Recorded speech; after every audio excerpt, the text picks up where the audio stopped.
ঘড়িতে বাজে বিকেল 5টা। তো আমি এসেছি ছাদে ছেলেকে নিয়ে। ছেলে বিকেলে ঘুম থেকে যখন ওঠে ওকে একটু ছাদে নিয়ে যাই, ও খেলে।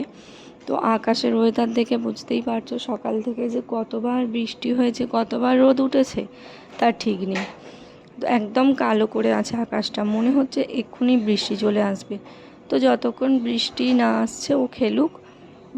আর এখানে এই যে দেখো খেলছে। ওর ঠাকুমা ওকে ডাকলো কিন্তু গেল না, ও সেই আমার কাছে চলে আসছে। আমি ডাকলেই ও চলে আসে আমার কাছে। তো ও এখানেও দেখো আমি ডাকছি, ও কিন্তু চলে আসছে।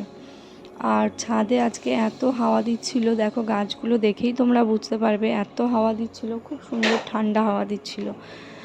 বসতেও ভালো লাগবে, কিন্তু কতক্ষণ বসা হবে সেটাই। তো এখানেও বালতি নিয়ে খেলছে, খেলুক। চলো তোমাদেরকে আমি ততক্ষণে আমার ছাদে যে ফুলের গাছগুলো আছে দেখাই। তো এখানে আছে নয়নতারা ফুল, আর এখানে এইটা একটা টগর ফুলের গাছ। কিন্তু টগর পাতাগুলো দেখো, ফুলের গাছগুলো কিরকম শুকনো হয়ে গেছে, পাতাগুলো হলুদ হয়ে গেছে। এখানে আছে অ্যালোভেরা, এগুলো হচ্ছে পুদিনা গাছ।